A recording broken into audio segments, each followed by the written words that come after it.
प्लेटो का साम्यवाद, Plato's communism. प्लेटो ने अपने आदर्श राज्य के लक्ष्य की प्राप्ति हेतु दो साधनों को प्रतिपादित किया है, एक राज्य नियंत्रित शिक्षा और दूसरा संरक्षक वर्ग के लिए संपत्ति और पत्नियों का साम्यवाद। इस साम्यवादी व्यवस्था का प्रतिपादन करने का उसका मुख्य उद्देश्य शिक्षा के माध्यम से शासन कला में पूर्णतः प्रशिक्षित होने के बाद भी संरक्षक वर्ग के सदस्य कंचन और कामिनी के प्रति आकर्षित होकर अपनी चारित्रिक दुर्बलताओं के कारण पथभ्रष्ट हो सकते हैं। अतः उनको इस खतरे से सुरक्षित करने हेतु उसने ना रहेगा बांस ना रहेगी बांसुरी के सिद्धांत का पालन करते हुए संरक्षक वर्ग के सदस्यों के वैयक्तिक संपत्ति और परिवार व्यवस्था का ही उन्मूलन कर दिया तथा उसके स्थान पर इस दृष्टि से उनके लिए सामूहिक संपत्ति और परिवार की प्रथा का प्रतिपादन किया ताकि आदर्श राज्य व्यवस्था का पतन ना हो। इस बात को लक्ष्य कर बार्कर का कथन है कि प्लेटो के लिए आदर्श समाज की स्थापना में संपत्ति और परिवार का साम्यवाद उसके शिक्षा द्वारा आत्मिक उत्थान के प्रयास का एक भौतिक और आर्थिक साधन है। नाइटिलशिप ने भी इसी विचार का समर्थन करते हुए कहा है कि प्लेटो का साम्यवाद शिक्षा द्वारा उत्पन्न प्रवृत्तियों को प्रभावी और सफल बनाने का एक सहायक यंत्र है। साम्यवाद के प्रेरणा स्रोत। साम्यवाद का प्रतिपादन प्लेटो का कोई भौतिक विचार नहीं है। उसके समय में कई नगर राज्यों में साम्यवादी या उससे मिलती जुलती व्यवस्थाएं कार्यरत थी। प्लेटो की ये व्यवस्थाएं ही प्रेरणा स्रोत थी जिनसे प्रेरित होकर उसने अपने आदर्श राज्य के संरक्षक वर्ग के लिए साम्यवादी व्यवस्था का प्रतिपादन किया था। स्पार्टा नगर राज्य में शासक वर्ग सार्वजनिक भोजनालयों में भोजन करते थे, तो क्रीट नामक नगर राज्य में सामूहिक खेती का प्रचलन था। पाइथागोरस के अनुयायियों का मत था कि मित्रों के मध्य सभी वस्तुओं पर सभी का सामूहिक स्वामित्व होना चाहिए। प्लेटो के पूर्व यूरिपाइडीज नामक विचारक ने पत्नियों के साम्यवाद के सिद्धांत का समर्थन किया था। इन सभी विचारों और कार्यों से प्रेरित होकर ही प्लेटो ने अपनी रिपब्लिक में शासक वर्ग के लिए संपत्ति और स्त्रियों के साम्यवाद का प्रतिपादन किया। अतः प्लेटो की साम्यवादी व्यवस्था के दो रूप हैं, पहला संपत्ति का साम्यवाद तथा दूसरा स्त्रियों या पत्नियों का साम्यवाद। संपत्ति का साम्यवाद, कम्युनिज्म ऑफ प्रॉपर्टी। संपत्ति के साम्यवाद की परिभाषा। आदर्श राज्य के संरक्षक वर्ग के लिए संपत्ति के साम्यवाद की व्याख्या करते हुए प्लेटो कहता है कि उनके पास केवल उतनी ही संपत्ति होगी जितनी जीवन निर्वाह के लिए अत्यंत आवश्यक है। इसके अतिरिक्त ना तो उनके पास अपना कोई मकान होगा और ना कोठार जो सबके लिए खुला ना हो। वे सामान्य भोजनालयों में भोजन करेंगे, सैनिकों की तरह डेरों में रहेंगे। इनके लिए सोना चांदी का स्पर्श वर्जित होगा। ऐसे भुक्त लोग ही राज्य के संरक्षक होंगे। प्लेटो की साम्यवाद की इस व्याख्या से उसकी कुछ विशेषताएं स्पष्ट होती है। पहली, संपत्ति का साम्यवाद आदर्श राज्य के सभी नागरिकों के लिए नहीं, सिर्फ संरक्षक वर्ग अर्थात शासक तथा सैनिक वर्ग के लिए ही है। दूसरी, इसका उद्देश्य राजनीतिक है, आधुनिक साम्यवाद की तरह आर्थिक नहीं है। वह राजनीतिक व्यवस्था को दोषमुक्त करना चाहता है, आर्थिक विषमता का अंत नहीं। तीसरी, प्लेटो का संपत्ति विषयक साम्यवाद भोग का नहीं त्याग का साधन है। यह संरक्षक वर्ग को धन के आकर्षण से मुक्त करके लोक कल्याण में रत रहने के लिए प्रेरित करता है। उसकी इसी विशेषता को स्पष्ट करते हुए फोस्टर कहता है, प्लेटो के संरक्षक वर्ग को सामूहिक रूप से संपत्ति का स्वामित्व नहीं वरन उसका त्याग करना है। संपत्ति के साम्यवाद के प्रतिपादन के आधार। मनोवैज्ञानिक आधार। प्लेटो के लिए आधुनिक समय की तरह साम्यवाद कोई साध्य नहीं वरन आदर्श राज्य स्थापना का एक साधन मात्र है। इस हेतु वह संपूर्ण समाज को 3 वर्गों में नैसर्गिक गुणों के आधार पर विभाजित कर देता है, ज्ञान, शौर्य और क्षुधा, तथा इनके अनुसार तीनों वर्गों के कार्य निर्धारित करता है। ज्ञानवान शासक, शौर्यवान सैनिक और क्षुधा संपन्न वर्ग उत्पादन का कार्य करते हैं तथा एक दूसरे के कार्य में हस्तक्षेप नहीं करते हुए अपने लिए निर्धारित भूमिका का निर्वाह करते हैं और राज्य की व्यवस्था को आदर्श रूप ही प्रदान नहीं करते बल्कि उसे बनाए भी रखते हैं। आर्थिक कार्य पर उत्पादक वर्ग का ही एकाधिकार है, उसमें संरक्षक वर्ग को हस्तक्षेप का अधिकार नहीं है। अतः प्लेटो संरक्षक वर्ग को संपत्ति के स्वामित्व से जो एक आर्थिक अधिकार है वंचित कर देता है, ताकि वे निरपेक्ष होकर अपने शासन करने के राजनीतिक अधिकार का प्रयोग कर सके और आदर्श संरक्षक की भूमिका का सफलतापूर्वक निर्वाह कर सके। संपत्ति का साम्यवाद उन्हें उसके मोह और प्रलोभन से मुक्त रखते हुए शासन संचालन के उत्तरदायित्व का निर्वाह करने के लिए मनोवैज्ञानिक दृष्टि से सतत प्रेरित करता रहेगा। दार्शनिक आधार। प्लेटो अपने संपत्ति के साम्यवाद का समर्थन कार्य विशेषीकरण के सिद्धांत थ्योरी ऑफ स्पेशलाइजेशन के आधार पर भी करता है।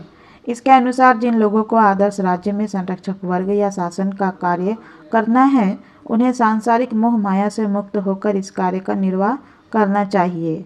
मोह माया उनके शासन संचालन के कार्य में एक बाधा है, अतः वह संपत्ति के साम्यवाद के माध्यम से उनकी राह की इस बाधा को हटा देता है। प्लेटो की राय में सच्चे शासक को अनिवार्य रूप से अपरिग्रही होना चाहिए, अतः दार्शनिक दृष्टि से उसका संपत्ति का साम्यवाद शासकों को अपरिग्रही बनाने और उन्हें शुद्ध सात्विक शासक बनाने का एक साधन है। इसी दार्शनिक आधार पर वह उनके लिए संपत्ति के साम्यवाद का समर्थन करता है। राजनीतिक आधार। प्लेटो ने संपत्ति के साम्यवाद का राजनीतिक आधार पर भी समर्थन किया है।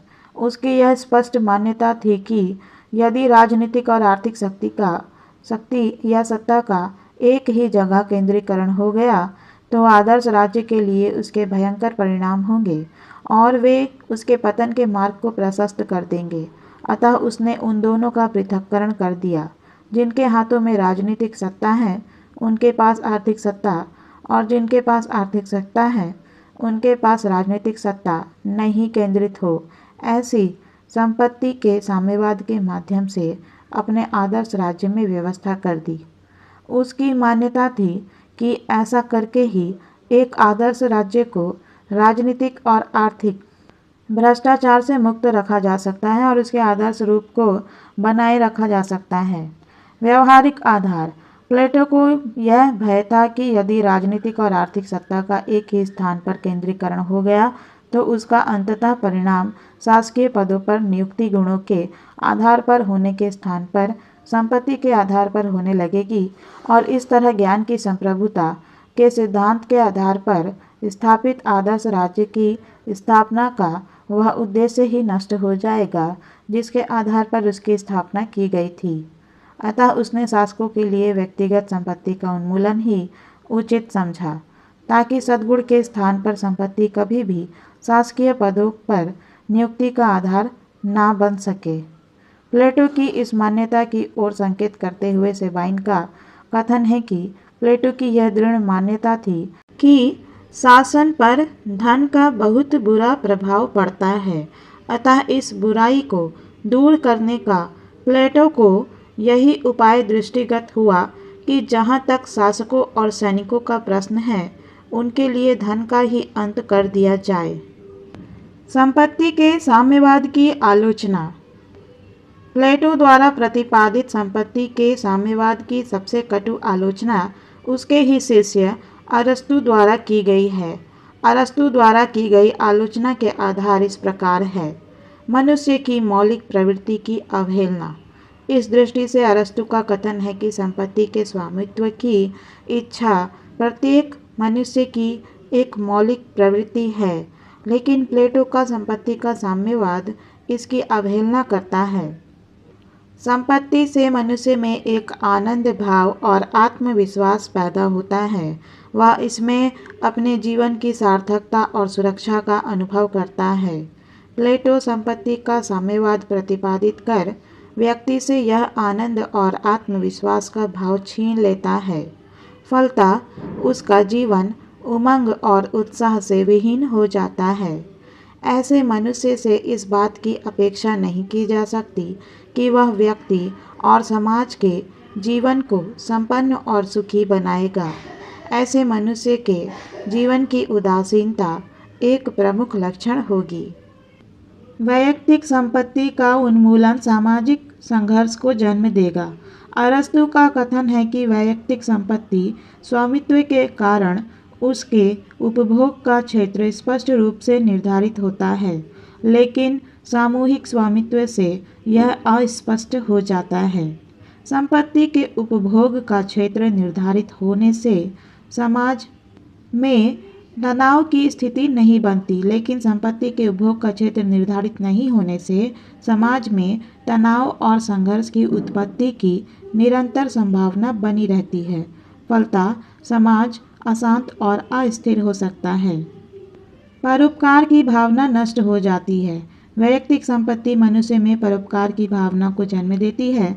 अरस्तु कहता है कि जब वैयक्तिक संपत्ति होगी ही नहीं, तो फिर परोपकार की भावना का मनुष्य हृदय में उत्पन्न होना संभव नहीं होगा। बांस नहीं होगा तो ना तो बांसुरी अस्तित्व में रह आएगी और ना बजकर मधुर धुन प्रसारित कर वातावरण को प्रफुल्लित कर सकेगी। परोपकार की भावना से विहीन व्यक्ति से आदर्श समाज की रचना करने की अपेक्षा करना आकाश कुसुम के समान होगा। मानसिक रोगों का उपचार भौतिक साधनों से संभव नहीं। अरस्तु का कहना है कि जिन मानसिक रोगों के उपचार के लिए प्लेटो ने संपत्ति के साम्यवाद का प्रतिपादन किया है, उससे उनका सफल उपचार संभव नहीं होगा। भौतिक साधन मानसिक रोगों के उपचार के सही साधन नहीं है। मनुष्य के मानसिक रोगों के उपचार के लिए मानसिक साधन ही उपयुक्त सिद्ध हो सकते हैं, और ये मानसिक साधन है शिक्षण प्रशिक्षण के। उचित शिक्षा द्वारा ही हम उनका सफल उपचार कर सकते हैं। अतः संपत्ति का साम्यवाद उनका सफल उपचार नहीं है और इसलिए उसकी आवश्यकता भी नहीं है। संपत्ति की साम्यवादी व्यवस्था सभी वर्गों के लिए नहीं।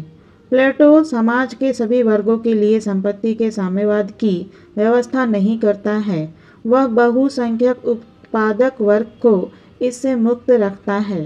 संपत्ति के स्वामित्व की दृष्टि से यह व्यवस्था समाज में असंतुलन पैदा कर सकती है, जो अंततः संघर्ष को जन्म देकर सामाजिक व्यवस्था की एकता को नष्ट कर सकती है। अतः इस व्यवस्था से समाज को लाभ कम और हानि अधिक पहुंच सकती है। वहीं संपत्ति के साम्यवाद की आलोचनाओं में एक आलोचना है कि इस व्यवस्था की उपयोगिता सिद्ध नहीं। अरस्तु कहता है कि यदि संपत्ति के साम्यवाद की व्यवस्था उचित होती तो इसका व्यापक उपयोग होता, लेकिन अभी ऐसी कहीं दृष्टिगत नहीं होता है। सैद्धांतिक दृष्टि से आकर्षक होते हुए भी यह व्यवस्था व्यवहारिक नहीं मानी गई है। अतः इसका व्यवहार समस्याओं को कम करने के बजाय उनकी संख्या में वृद्धि कर सकता है। बहुसंख्यक वर्ग को राजनीतिक सत्ता से वंचित रखना उचित नहीं। अरस्तु का कथन है कि प्लेटो की साम्यवादी व्यवस्था समाज के बहुसंख्यक उत्पादक वर्ग को राजनीतिक सत्ता से पूर्णतः वंचित रखती है। वह प्रश्न करता है कि क्या बहुसंख्यक वर्ग को राजनीतिक सत्ता से वंचित रखकर आदर्श राज्य व्यवस्था का निर्माण किया जा सकता है? इसका उत्तर वह नहीं में देता है। आदर्श राज्य व्यवस्था का निर्माण सभी वर्गों के सहयोग से ही संभव है, लेकिन प्लेटो इस तथ्य की अवहेलना करता है। फलतः उसका आदर्श राज्य व्यवस्था का विचार व्यवहारिक नहीं है। वैयक्तिक संपत्ति व्यक्ति के विकास के लिए आवश्यक है। अरस्तु का कथन है कि एक व्यक्ति के शारीरिक और मानसिक विकास के लिए वैयक्तिक संपत्ति का होना एक आवश्यकता ही नहीं, अनिवार्यता है। इससे वंचित होने पर व्यक्ति को अपने व्यक्तित्व के सर्वांगीण विकास के लिए वे साधन सुविधाएं प्राप्त नहीं हो सकती जिनका प्रयोग करके वह अपने व्यक्तित्व का इच्छित विकास करने में समर्थ हो सके। प्लेटो ने व्यक्ति के व्यक्तित्व को आदर्श की भेंट चढ़ा दिया। अरस्तु का कहना है कि प्लेटो ने व्यक्ति के स्वतंत्र व्यक्तित्व को आदर्श के भेंट चढ़ा दिया। फलतः प्लेटो के आदर्श राज्य का व्यक्ति कम और उसका एक यांत्रिक पुर्जा अधिक बन गया है।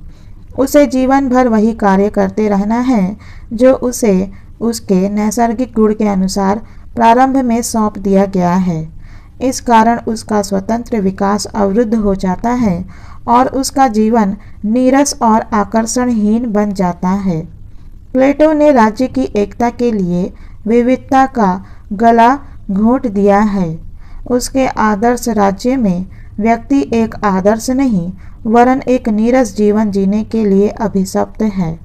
अरस्तु के संपत्ति के साम्यवाद की इन आलोचनाओं के अतिरिक्त बार्कर, सेबाइन आदि विद्वानों ने भी विभिन्न दृष्टिकोणों से इसकी आलोचना की है और इसे अनुपयुक्त और अव्यावहारिक घोषित किया है।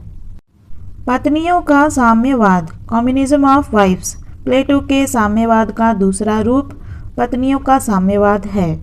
पत्नियों की साम्यवादी व्यवस्था का प्रतिपादन प्लेटो ने मुख्य रूप से 3 उद्देश्यों को सिद्ध करने की दृष्टि से किया। इस दृष्टि से उसका पहला उद्देश्य था संरक्षक वर्ग को वैयक्तिक परिवार प्रथा की कुप्रथाओं से मुक्त करना। प्लेटो की मान्यता थी कि वैयक्तिक परिवार प्रथा के कारण कभी कभी शासक वर्ग पारिवारिक मोह से अंधा होकर ऐसे कार्य करने के लिए उद्यत हो जाता है जो अनुचित ही नहीं अनैतिक भी होते हैं। आधुनिक संदर्भ में हम इसे परिवारवाद या भाई भतीजावाद कह सकते हैं। अपने आदर्श राज्य के शासकों को इस पारिवारिक अंध मोह से मुक्त करने के लिए प्लेटो ने वैयक्तिक परिवार का उनके लिए उन्मूलन करना ही उचित समझा। इस दृष्टि से उसने प्रतिपादित किया कि संरक्षक वर्ग के स्त्री पुरुषों में कोई भी अपना निजी परिवार नहीं बसाएगा। स्त्रियां सबकी समान रूप से पत्नियां होंगी। इनकी संतानें भी समान रूप से सभी की संतानें होंगी। ना तो माता पिता अपनी संतान को जान सकेंगे और ना संतान माता पिता को। पत्नियों के साम्यवाद के प्रतिपादन का दूसरा कारण प्लेटो के समय में एथेंस में प्रचलित स्त्रियों की दुर्दशा थी। उनको घर की 4 दीवारी में कैद रखा जाता था तथा उनका कार्य क्षेत्र घर गृहस्थी संभालना, बच्चे पैदा करना और उनके पालन पोषण तक ही सीमित था। सार्वजनिक जीवन में किसी तरह से भाग लेने और किसी उत्तरदायित्व का निर्वाह करने के लिए वे योग्य नहीं समझी जाती थी। प्लेटो स्त्रियों की इस दुर्दशा के लिए वैयक्तिक आधार पर गठित परिवार प्रथा को उत्तरदायी मानता था। अतः उसने स्त्रियों की दशा सुधारने और उन्हें घर गृहस्थी की गुलामी से मुक्त करने के लिए वैयक्तिक परिवार प्रथा का उन्मूलन आवश्यक समझा। फलतः अपने आदर्श राज्य में उसने स्त्रियों को पुरुषों के समक्ष घोषित कर उन्हें समानता का स्तर प्रदान किया और उन्हें वे सब कार्य करने के लिए सक्षम और अधिकारी माना जो पुरुषों के द्वारा किए जाते हैं। सेबाइन इस ओर संकेत करते हुए कहता है, एथेंस में स्त्रियों का कार्य क्षेत्र केवल घर चलाने और बच्चों का पालन पोषण करने तक ही सीमित था। प्लेटो के अनुसार यह अनुचित था क्योंकि इससे राज्य अपने आधे भावी संरक्षकों की सेवाओं से वंचित हो जाता था। प्लेटो का स्त्री मुक्ति और उन्हें पुरुष के समक्ष मानने का तीसरा कारण या उद्देश्य श्रेष्ठ संतान की प्राप्ति थी। प्लेटो स्थायी विवाह पद्धति का इस दृष्टि से समर्थक नहीं था। उसके स्थान पर उसने अस्थायी विवाह पद्धति का समर्थन किया। वह चाहता था कि अस्थायी विवाह बंधन के माध्यम से श्रेष्ठ, बलिष्ठ और बुद्धिमान पुरुषों का सुंदर, सुसंस्कृत और स्वस्थ स्त्रियों से समागम हो तथा वे श्रेष्ठ और स्वस्थ संतान को जन्म दे तथा उनका राज्य संरक्षण में पालन पोषण हो ताकि दार्शनिक संरक्षक वर्ग के निर्माण की प्रक्रिया निरंतर जारी रहे और आदर्श राज्य व्यवस्था सतत बनी रह सके। अतः प्लेटो पत्नियों के साम्यवाद के माध्यम से स्त्रियों को घर गृहस्थी के बंधन से मुक्त करके उन्हें पुरुष संरक्षकों के समान स्तर प्रदान करना चाहता था ताकि उनकी क्षमताओं का भी आदर्श राज्य की स्थापना में उपयोग किया जा सके। इस दृष्टि से उसके निम्नलिखित ये 3 उद्देश्य थे जिन्हें वह सिद्ध करना चाहता था। पहला उद्देश्य था संरक्षक वर्ग को वैयक्तिक परिवार प्रथा के कुप्रभावों से मुक्त करना। दूसरा उद्देश्य स्त्रियां घर गृहस्थी के बंधन से मुक्त होकर पुरुषों के समान आदर्श राज्य के शासन संचालन में सक्रिय भूमिका का निर्वाह कर सके। तीसरा उद्देश्य उत्तम संतान का जन्म संभव हो सके। अब तक आपने जाना पत्नियों का साम्यवाद, कम्युनिज्म ऑफ वाइफ्स क्या है। अब इसके कुछ आलोचनाएं हैं, क्रिटिसिज्म है, चलिए जानते हैं। जिस तरह से अरस्तु ने प्लेटो के संपत्ति के साम्यवाद की कटु आलोचना की है, उतनी ही कटु आलोचना उसने प्लेटो द्वारा प्रतिपादित पत्नियों के साम्यवाद, कम्युनिज्म ऑफ वाइफ्स की भी की है। उसने उसकी आलोचना जिन आधारों पर की है वो इस प्रकार है। राज्य परिवार का रूप धारण नहीं कर सकता। अरस्तु की मान्यता है कि चाहे हम लाख प्रयत्न कर ले फिर भी राज्य परिवार का रूप धारण नहीं कर सकता। उसके सदस्यों के मध्य वे प्रगाढ़ संबंध विकसित नहीं हो सकते जैसे प्रगाढ़ संबंध परिवार के सदस्यों में होते हैं। एक माता पिता के हजारों बच्चे और हजारों बच्चों के एक माता पिता, उन पर वह स्नेह वृष्टि नहीं कर सकते जो एक स्वाभाविक परिवार के माता पिता अपनी संतान पर कर सकते हैं। अतः राज्य रूपी परिवार जितना वृहत होगा उसमें पारिवारिक संबंध उतने ही क्षीण और कृत्रिम होंगे। कम्युनिज्म ऑफ वाइफ्स जो है, इसका एक और आलोचना है बच्चों का स्वस्थ विकास संभव नहीं होगा। पत्नियों की साम्यवादी व्यवस्था में बच्चों का स्वस्थ विकास संभव नहीं होगा। अरस्तु का कहना है कि क्योंकि बच्चे सबके समझे जाएंगे अतः वे वैयक्तिक रूप से किसी के बच्चे नहीं होंगे। उनके विकास के प्रति न स्वाभाविक परिवार की तरह से कोई चिंतित होगा और न उत्तरदायी। अनुभव यह बताता है कि सभी की वस्तु किसी की वस्तु नहीं होती है। उसका दुरुपयोग अधिक और सदुपयोग कम होता है। अनुत्तरदायित्व का यह भाव बच्चों के स्वस्थ विकास को अवरुद्ध कर देगा। प्लेटो की जो पत्नियों का साम्यवाद की विचारधारा है वो नैतिक पक्ष की अवहेलना करता है। नैतिक पक्ष की अवहेलना। अरस्तु आलोचना करते हुए आगे कहता है कि परिवार सिर्फ एक भौतिक संस्था ही नहीं, एक नैतिक संस्था भी है। उसमें सिर्फ बच्चे का भौतिक दृष्टि से पालन पोषण ही नहीं होता, वरन नैतिक दृष्टि से उसका चरित्र निर्माण भी होता है। उसी में रहकर वह प्रारंभिक रूप से सहिष्णुता, स्नेह, त्याग, संयम आदि का पाठ पढ़ता है। प्लेटो परिवार के इस पक्ष की अवहेलना करता है। परिवार एक व्यक्ति के लिए सद्गुणों की पहली पाठशाला है। अतः परिवार के संबंध में प्लेटो की अवधारणा जो है सही नहीं है। परिवार राज्य का वृहत रूप है। अरस्तु परिवार को राज्य का वृहत रूप मानता है। परिवार उसकी आधारभूत इकाई है। अतः हम यदि परिवार को ही नष्ट कर देते हैं तो अप्रत्यक्ष रूप से हम राज्य के विनाश के द्वार भी खोल देते हैं। अतः परिवार को नष्ट करना उचित नहीं माना जा सकता। यौन विकृतियां उत्पन्न होंगी। अरस्तु का कथन है कि पत्नियों की साम्यवादी व्यवस्था से यौन विकृतियों का प्रसार होगा।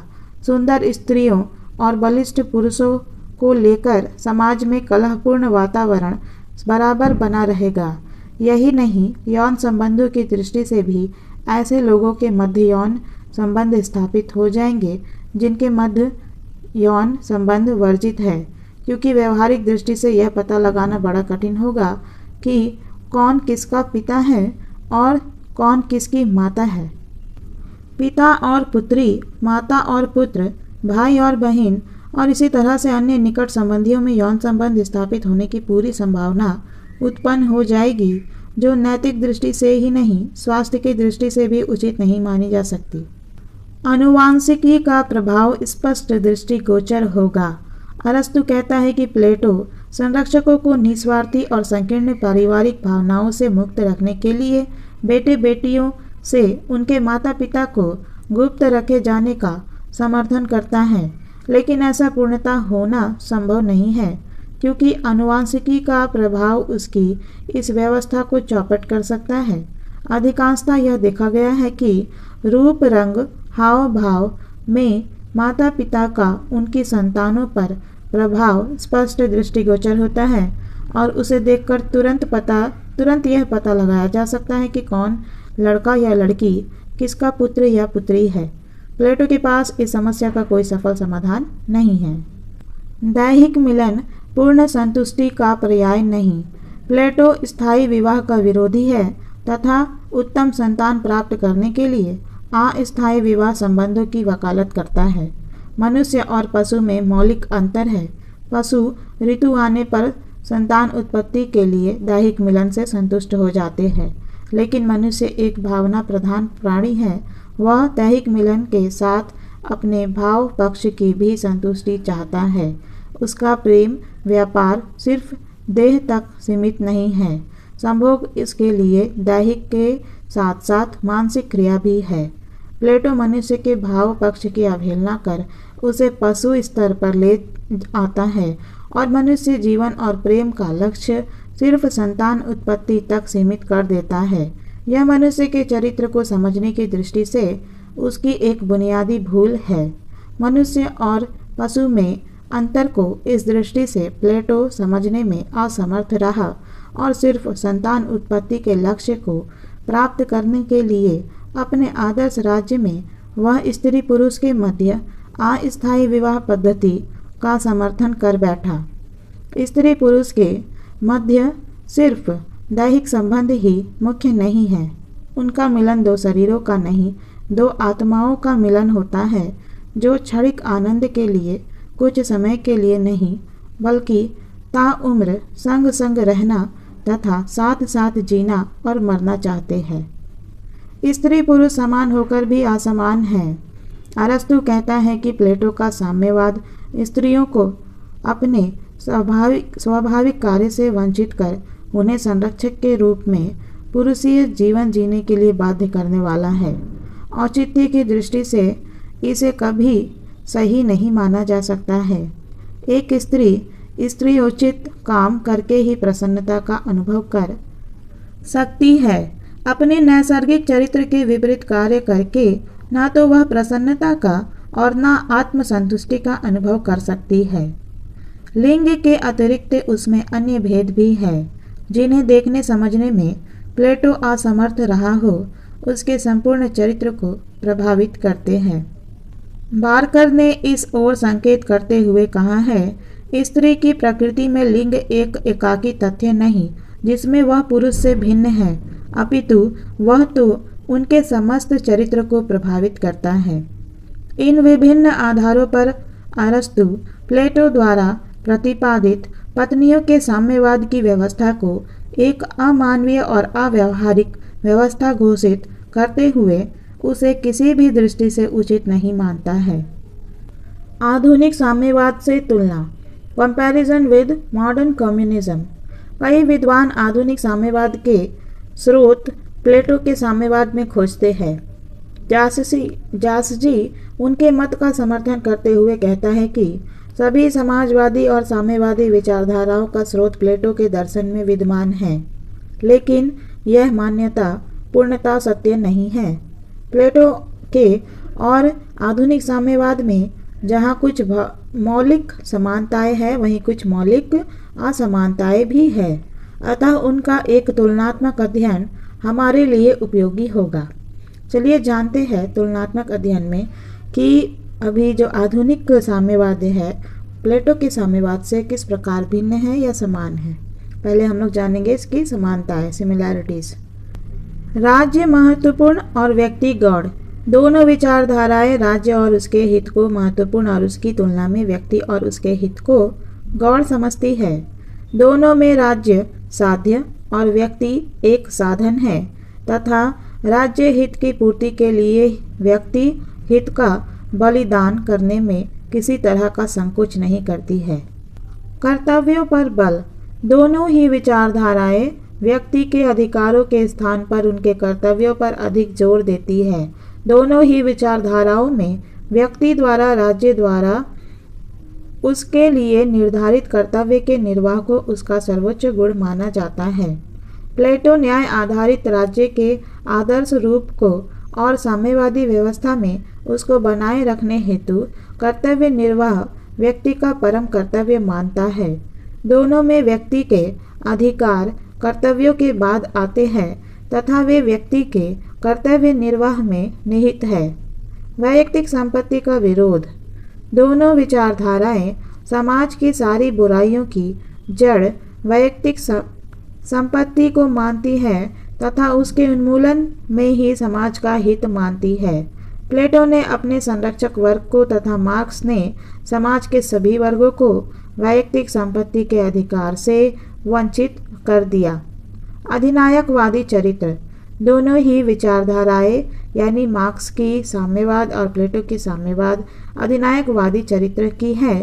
प्लेटो दार्शनिक शासक के अधिनायकवादी शासन का तथा मार्क्स श्रमिक वर्ग के अधिनायकवादी शासन का समर्थन करता है। नियंत्रित समाज व्यवस्था। दोनों विचारधाराएं अपने अपने ढंग की आदर्श राज्य व्यवस्था स्थापित करने के लिए एक नियंत्रित और नियोजित समाज व्यवस्था की स्थापना में विश्वास करती है। अतः दोनों के द्वारा स्थापित समाज व्यवस्थाएं राजनीतिक, आर्थिक और सामाजिक दृष्टि से ही नियंत्रित नहीं होती है, बल्कि धार्मिक, साहित्य और कलाओं की दृष्टि से भी नियंत्रित, नियोजित होती है तथा उनको वहीं तक स्वतंत्रता प्राप्त होती है जहां तक उनसे सामाजिक और वैयक्तिक हित की सिद्धि होती है। दोनों का उद्देश्य लोक कल्याण है। दोनों विचारधाराएं एक ऐसी सामाजिक व्यवस्था स्थापित करना चाहती है जिनका उद्देश्य लोक कल्याणकारी राज्य व्यवस्था की स्थापना करना है। प्लेटो का राज्य ज्ञान का शासन स्थापित कर लोक कल्याणकारी उद्देश्यों को प्राप्त करना चाहता है, जबकि मार्क्स का राज्य श्रमिकों की अधिनायकवादी व्यवस्था स्थापित कर लोक कल्याणकारी उद्देश्यों की प्राप्ति में विश्वास करता है।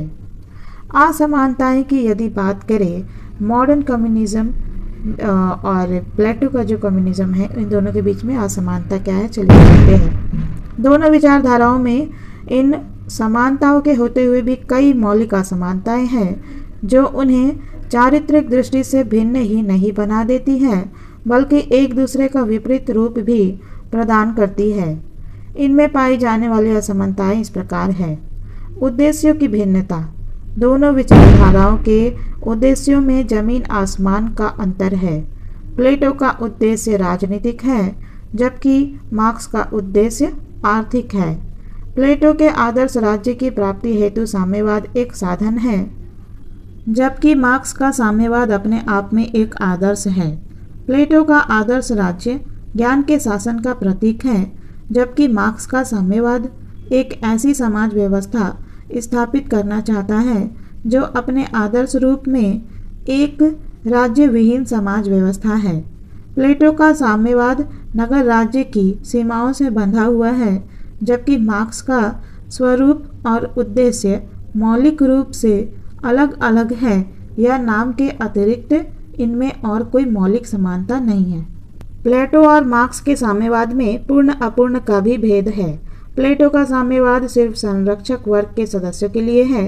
वैयक्तिक परिवार और वैयक्तिक संपत्ति से मुक्त व्यक्ति एक सामूहिक आधार पर जीवन व्यतीत करते हैं और राज्य के आदर्श स्वरूप को बनाए रखते हैं। मार्क्स का साम्यवाद समाज के सभी वर्गों के लिए तथा वे सभी साम्यवादी अनुशासन में रहते हुए श्रमिकों की तरह जीवन यापन करते हैं और उस रूप में ही साम्यवादी लक्ष्यों को प्राप्त करने में सचेष्ट रहते हैं। वर्ग सहयोग व वर्ग संघर्ष का भेद। प्लेटो द्वारा प्रतिपादित साम्यवाद वर्ग सहयोग पर आधारित है। संरक्षक वर्ग पूर्ण साम्यवादी होकर वर्ग सहयोग के आधार पर अपना कर्तव्य निर्वाह करते हुए आदर्श राज्य के निर्माण में अपनी भूमिका का निर्वाह करता है। इसके विपरीत मार्क्स के साम्यवाद के अंतर्गत वर्ग संघर्ष को प्रमुख स्थान प्राप्त है, जो धनी और निर्धन वर्ग के मध्य निरंतर चलते हुए अपने चरम उत्कर्ष को प्राप्त कर क्रांति के रूप में अभिव्यक्त होता है और साम्यवादी व्यवस्था के अभ्युदय का कारण बनता है। राजनीतिक आर्थिक सत्ता के संयोजन संबंधी भेद। प्लेटो की साम्यवादी व्यवस्था का उद्देश्य राजनीतिक सत्ता को आर्थिक सत्ता के कुप्रभावों से मुक्त करना है। अतः उसके आदर्श राज्य में जिनके पास राजनीतिक सत्ता है उनके पास आर्थिक सत्ता नहीं है, तथा जिनके पास आर्थिक सत्ता है उनके पास राजनीतिक सत्ता नहीं है। संरक्षक वर्ग आर्थिक सत्ता से वंचित है तो उत्पादक वर्ग राजनीतिक सत्ता से वंचित है। इसके विपरीत मार्क्स द्वारा प्रतिपादित आधुनिक साम्यवादी व्यवस्था में आर्थिक सत्ता पर नियंत्रण स्थापित करना और उसका राजनीतिक लक्ष्यों की प्राप्ति के लिए प्रयोग करना राजनीतिक सत्ता का प्रमुख लक्षण है। मार्क्स की साम्यवादी व्यवस्था में इस तरह आर्थिक सत्ता राजनीतिक सत्ता के हाथों में केंद्रित रहती है और उसका प्रयोग राजनीतिक उद्देश्यों की प्राप्ति के लिए उसके द्वारा किया जाता है। मार्क्स की साम्यवादी व्यवस्था के अंतर्गत आर्थिक और राजनीतिक सत्ता एक ही सिक्के के दो पहलुओं के समान होती है तथा दोनों अविच्छिन्न रूप से जुड़ी होकर साम्यवाद के उद्देश्यों की पूर्ति के लिए कार्य करती है। प्लेटो और मार्क्स के साम्यवाद में आदर्श और विज्ञान आधारित अंतर भी पाया जाता है। आदर्श और विज्ञान आधारित अंतर। प्लेटो का साम्यवाद दार्शनिक शासक प्रशासित राज्य की स्थापना के आदर्श का एक उप उत्पादन है। वह किसी वैज्ञानिक तर्क की स्वाभाविक परिणति का परिणाम नहीं है। मार्क्स का साम्यवाद एक वैज्ञानिक धरातल पर आधारित है तथा वह साम्यवादी व्यवस्था की स्थापना का एक तार्किक परिणाम है। अतः उनकी न्याय की धारणा भी भिन्न भिन्न है। प्लेटो की न्याय की धारणा कार्य विभाजन तथा विशेषीकरण के आधार पर हर एक वर्ग द्वारा अपने लिए निर्धारित कार्य का निर्वाह तथा दूसरे के कार्य में हस्तक्षेप करना नहीं है, जबकि मार्क्स द्वारा प्रतिपादित साम्यवादी व्यवस्था में न्याय का स्वरूप मुख्य रूप से सामाजिक या वितरणात्मक न्याय का है। राज्य आर्थिक दृष्टि से सारी उत्पादन व्यवस्था का नियमन और नियंत्रण इस ढंग से करता है कि जिससे कि उत्पादन का लक्ष्य वैयक्तिक लाभ कमाना तथा सामाजिक आवश्यकताओं की पूर्ति करना हो जाता है तथा श्रमिक शोषण का अंत होकर हर एक व्यक्ति को उसके श्रम के अनुसार पारिश्रमिक प्राप्त करने का अधिकार प्राप्त हो जाता है। मार्क्स के अनुसार शोषण विहीन व्यवस्था ही एक सच्ची न्यायपूर्ण व्यवस्था है। इस तरह प्लेटो का न्याय जहाँ ज्ञान के शासन में निहित है, वहाँ मार्क्स का न्याय एक शोषण मुक्त समाज में अभिव्यक्त होता है। प्लेटो का न्याय ज्ञान की उपज है, जबकि मार्क्स का न्याय विज्ञान की उपज है। प्लेटो और मार्क्स के साम्यवाद में आत्मिक और भौतिक अंतर भी पाया जाता है। आत्मिक और भौतिक अंतर। प्लेटो अपने आदर्श राज्य के माध्यम से ऐसे शासकों की कल्पना करता है जो राजर्षि है, शासक होते हुए भी जो संत का जीवन जीते हैं। ना उसके पास कोई वैयक्तिक संपत्ति है और ना उनका कोई वैयक्तिक परिवार है। वे कंचन कामनी के मोह से मुक्त हैं तथा अपने आदर्श के प्रति पूर्णतः प्रतिबद्ध और समर्पित है। उनके जीवन का एकमात्र उद्देश्य आदर्श राज्य व्यवस्था का एक ढंग से संचालन करना है ताकि उनके ज्ञान के माध्यम से लोक कल्याणकारी उद्देश्यों की सिद्धि हो सके और संपूर्ण समाज उससे लाभान्वित हो सके। इससे विपरीत मार्क्स की साम्यवादी व्यवस्था के शासक पूर्णतः भौतिक और सामाजिक चरित्र के हैं। वे वैयक्तिक संपत्ति भी रखते हैं और उनका अपना परिवार भी होता है तथा वे अपने ज्ञान और शासन सत्ता का प्रयोग इस ढंग से करते हैं जिससे समाज का सर्वांगीण भौतिक उत्थान संभव हो सके। समाज और व्यक्ति के नैतिक उत्थान के प्रति वे विशेष चिंतित नहीं होते। उनका सर्वोपरि उद्देश्य समाज और व्यक्ति की भौतिक उन्नति है। इस तरह प्लेटो के साम्यवाद का चरित्र आत्मिक है तथा मार्क्स के साम्यवाद का चरित्र भौतिक है, जो उनमें एक मौलिक अंतर का प्रतीक है। प्रगतिशील एवं प्रगति विरोधी। प्लेटो का साम्यवाद प्रगति विरोधी है। उसकी साम्यवादी व्यवस्था के अंतर्गत जिस व्यक्ति को करने के लिए जो कार्य दे दिया गया है उसे वह जीवन पर्यंत करता है। फिर उसमें योग्यता में परिवर्तन होते हुए भी कोई परिवर्तन संभव नहीं है। अतः योग्य और चाहने पर भी वह उसमें कोई परिवर्तन नहीं कर सकता। अतः वह निराशा से ग्रस्त होकर लगभग निष्क्रिय हो जाता है। मार्क्स द्वारा प्रतिपादित व्यवस्था प्रगतिशील है। उसमें व्यक्ति की योग्यता में परिवर्तन के साथ अपने कार्य में भी परिवर्तन का अधिकार और अवसर उपलब्ध है। अतः वह निरंतर सक्रिय है और उसका दृष्टिकोण निरंतर आत्मवादी बना रहता है। प्लेटो और मार्क्स के साम्यवाद की धारणा में राष्ट्रीय अंतर्राष्ट्रीय का अंतर है। प्लेटो का जो साम्यवाद है वो नगर राज्य तक सीमित होने के कारण राष्ट्रीय चरित्र का है। प्लेटो नगर राज्य को आदर्श रूप प्रदान करके संतुष्ट हो जाता है, जबकि मार्क्स का साम्यवाद अंतर्राष्ट्रीय चरित्र का है। एक राष्ट्र में साम्यवाद की सफलता संदिग्ध होती है। अतः मार्क्स राष्ट्रीय के बजाय संपूर्ण विश्व में साम्यवादी व्यवस्था स्थापित करना चाहता है, तभी साम्यवाद राष्ट्रीय आधार पर सफलता प्राप्त कर सकता है।